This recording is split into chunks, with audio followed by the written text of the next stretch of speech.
Du fait de la construction des barrages hydroélectriques de Tabo et de Kossou, plusieurs localités des régions du centre de la Côte d'Ivoire, dont 42 villages du département de Béoumi, sont frappés par la mesure de déguerpissement de leur site.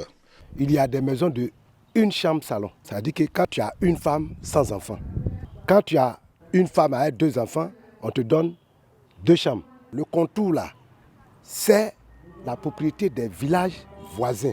Ça veut dire qu'on n'a pas le droit de construire dedans. Donc on est obligé de se regrouper, de se resserrer, comme si on était en ville. Pour le déplacement de ces villages sur de nouveaux sites, dans le même département, il fallait le projet étatique dénommé Aménagement de la vallée du Bandama, ABV.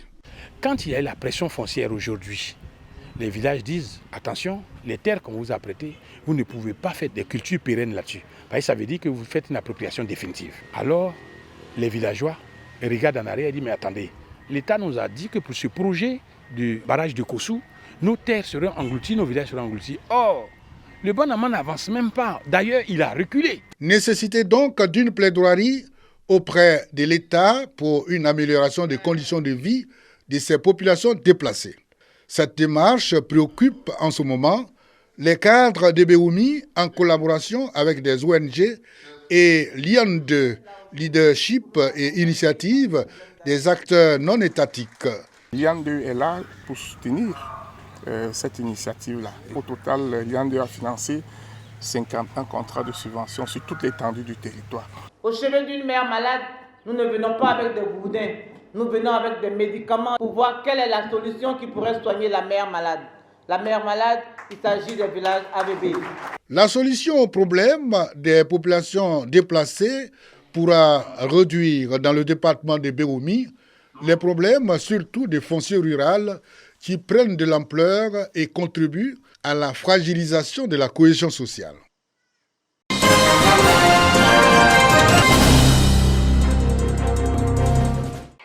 Finir en beauté l'année scolaire, c'est l'objectif des activités socio-éducatives et sportives initiées par les responsables du lycée municipal d'Assuéfry. Les équipes finalistes de chaque niveau, de la 6e à la terminale, se sont affrontées dans les disciplines de culture générale et en chanson autour du thème de la citoyenneté. Nous avons beaucoup d'activités comme le concours de génie en herbe, le concours d'épellation de mots et de montrer aussi notre talent. Comme nous avons aussi des concours comme la chorale, les ballets, tout ça, pour permettre de montrer nos talents au grand public. En effet, ce sont des activités qui, lorsqu'elles sont organisées comme il se doit, participent à la réussite scolaire des enfants.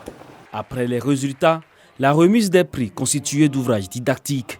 Il s'agit d'inculquer aux apprenants l'amour de la lecture, une initiative à pérenniser selon le proviseur du lycée. C'est aussi l'occasion pour moi d'interpeller les parents d'élèves. Nous avons environ 2000 élèves au lycée. Nous avons lancé les convocations. Vous voyez qu'il n'y a qu'une poignée de parents d'élèves.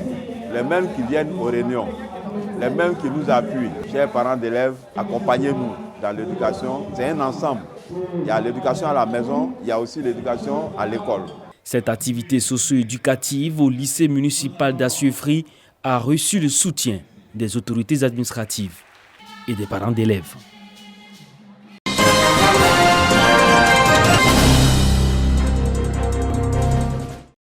L'esplanade de la mairie d'Anyama comble de femmes, ce sont les moments de la commune venues nombreuses pour célébrer la fête organisée en leur faveur par le maire Hamidou Sylla. Prestations artistiques, concours de femmes rondes à Oulaba et galgées pour marquer le moment. Je suis très contente aujourd'hui pour ce que Papa Hamidou Sylla a fait pour nous. Je remercie beaucoup Papa Hamidou Sylla pour ce qu'il fait toujours pour les femmes de la commune d'Anyama. Les femmes ont été honorées. Ça, c'est une deuxième fois que le maire organise cela. En tout cas, j'exhorte toutes mes soeurs, toutes les mamans de s'unir pour qu'ensemble, nous puissions bâtir Anyama. Le premier magistrat de la commune se félicite de l'initiative. Hamidou Sylla exhorte de plus les femmes d'Anyama à rester solidaires. Sans nos mamans, nous ne pouvons rien faire. Et c'est pour cette raison, nous, on n'hésite jamais de soutenir nos mamans. En soutenant nos mamans, en même temps, c'est la cohésion que nous avons demandé, la paix et l'harmonie dans nos familles.